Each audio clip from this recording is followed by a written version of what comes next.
Hello, this is Watch It All About with another watch review. This time we're looking at the Ballast 1903 Valiant, and the product code is BL-3105-02. As you can see, it's a large, oversized cross between a diver's and a pilot's watch. It is quite a cross design, but it is attractively designed as well. Very large, comes in at 47 millimeters in diameter, so obviously it isn't a watch for everybody, but for some people it's exactly what they want. So let's have a closer look at it and see if it's a good value for money, because it does RRP at €498, which is just over £400. So we'll see if it is a good watch for the money. Okay, so if I just put it on, I've got about a 7.5-inch wrist, so a fairly average sized wrist, and I think that I can probably just about pull it off once I've put the strap on, and there you have it.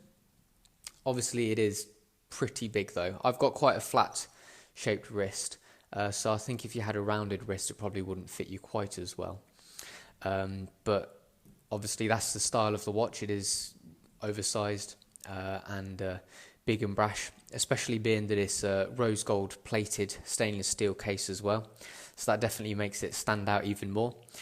So you will definitely get noticed if you wear this watch. In general, the whole thing is very well finished. The case is very well machined, and the rose gold plating is actually really good quality as well.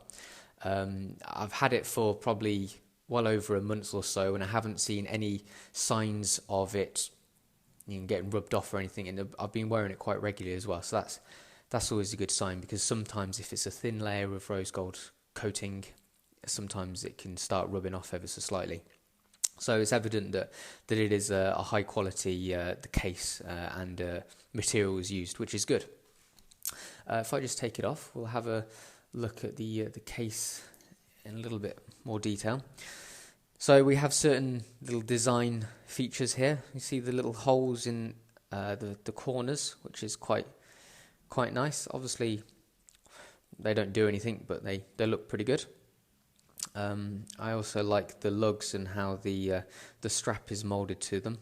Very angular, the whole case is, and the finish is all brushed as well, which is good, because if it was polished then obviously it would look really bling. So I think it's a little tiny bit more subtle being a brushed finish, which is good. One of the main features of the case is this Canteen Crown. So you unscrew it like so, which reveals the small crown, so then you can pull it out like so and adjust the time like so. So that's very well machined as well. If we have a look at the crown itself, it's got a nice deep Ballast logo engraved, and then on the little bit which holds it, it's got Ballast engraved on it, and this is all very well made. It looks great as well, and it feels good. It does rattle a tiny bit when you're wearing it, but not enough really to notice it. You'll see we have a rubber grommet there, which is good, because the watch has a water resistance of 100 meters, so that obviously ensures that bit there is watertight, so that's good. Carrying on with the case, we go to the case back, and the case back itself is normal stainless steel, which is good, because obviously if that was rose gold, that would be the first thing to rub off and it would start looking a bit naff and rubbish. So the fact that that's stainless steel just keeps everything looking smart for longer, which is good. We also have the Ballast logo. It's quite hard to see. We have the Ballast logo there in the case back. Now this is a mineral crystal here, and on the front it is a mineral crystal, but it got sapphire coating on it. Obviously it's not quite as good as just having a full-on sapphire crystal, but it's better than just having a mineral crystal. The crystal itself has got a good layer of anti-reflective coating on the underside actually as well, and because it's dead flat, you do get nice view of the face. You can see, well, you can see here really, no reflections or anything evident, and it just gives you a nice clear crisp view of the nice movement. So moving on to the dial and the movement, it's well designed. The only fault I can see is the main hands. They do look a little bit on the small side compared to the rest of the watch, and they probably don't need to be skeletonized either, because that does slightly hinder the ability to read the time easily. But saying that, I've never had a problem reading it. I just think it would be a little bit bolder and a little bit easier to read if the hands were bigger and not skeletonized. I really like the finishing of the dial. Everything's really well executed. These applied hour markers are all really well done. We'll have a look in closer detail with the macro lens. But I also like this stepped outer index ring as well. One step there for the minute, and then a step there, obviously going into the skeletonized movement. And then we have this little feature here as well, which is good, having the Ballast logo on a little plinth, and then this feature here as well with the Ballast B just there over the moving parts of the movement, which is good. So as you can see, the movement looks good. It's not beautifully finished, but I wouldn't expect it to be.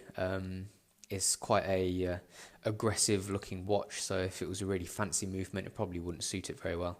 So if I just do a bit of winding, you'll see some of the stuff moving on this side. So you see the around here and around here, everything winding up. If I turn it around as I wind it, sit from the back as well. There you go, all the cogs moving, which is nice. And the rotor is unsigned, but it's a skeletonized rotor as well, which is a nice feature. Keeps the clarity through very well. You'll see actually if I hold it like that, you can see the green of the table going through. So that's how see-through the movement is, which is a nice feature. It does look really cool, the movement. Now I've tried finding out exactly what movement it is, but unfortunately I can't. I've looked on the website and I've looked in the instruction manual, but it doesn't say what movement it is anywhere. So unfortunately with that, I don't know, but if I do find out, I'll post it on the review. Okay, so moving on to the strap. It's a silicone strap and it's very, very soft rubber. Really good quality actually. I'm really impressed with it. As I mentioned before, it fits perfectly to the case, which is always good. I like seeing that. So both ends fit flawlessly to the case. It's not a thin strap. It's 30mm wide. So if you like thin straps, then obviously this isn't for you. But if we put it on, the underside is very, very soft, so you can wear it for a long time, and it doesn't cause any irritation to your skin, which is good. Very, very soft to touch, which is really good. The buckle itself is again gold plated with the Ballast lightly etched. It would have been nicer to see that a little bit deeper, but there you go. And a nice big thick tongue as well. And all the holes are nice, and if you see the underside, got a nice little bevel in around the edging to make it easy to put the tongue through. And these loops, you see that one's plain and that one's got the Ballast logo, which is quite nice. It does pick up a little bit of fluff and dust, but it's not as bad as some other rubber straps that I've worn. So in that respect, it's pretty good. And this is a nice little texture feature as well. These two channels running along it with these little dots just at the beginning. So yeah, the strap itself is actually really, really nice. I'm really impressed with it. Looking at the underside, on this side we just have the Ballast logo there as well. So yeah, all in all, that's a really good point of the watch. So let me just get the macro lens on, and we'll have a look at it in closer detail. Okay, so let's start with the case then. If we have a look around the edging, you'll see actually that we have one tiny bit of polishing finish, which is this outer edge of the bezel, which is a nice little touch to have a little bit of differentiation in the finishing. But all in all, the finish of the case is very good, especially being that it's so angular. All the angles are done very well.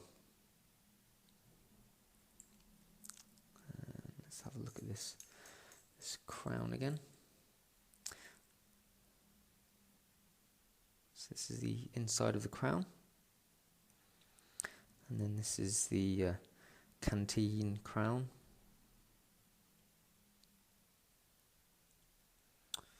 Now I've been wearing it for a while, and there is the occasional bit of dust and grit that I haven't been able to get out. You see that, for instance, at the beginning, at the top of the logo.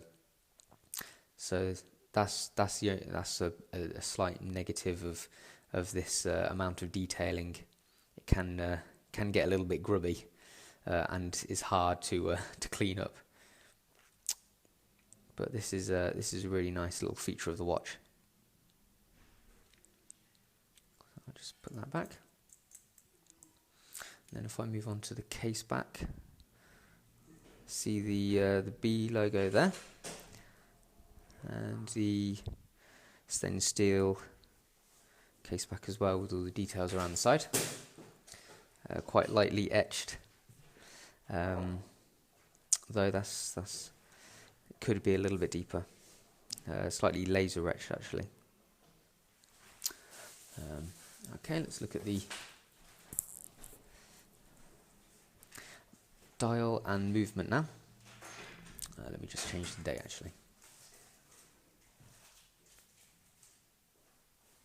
Just change that. Okay. Right, so let's have a look at these hour markers. Again, very well applied, nicely machined and finished as well. It's nice to have the gold surround, which is all polished, all perfectly applied in line. The printing is all very good as well, and you see the step down there from the minute track, and then the next step down onto the movement. We have the B logo there, and the other little features of the dial. And if we have a look at the hands themselves, you'll see they are a little bit on the small side, but they are well finished. They are polished gold as well, and the red second hand, again very well made.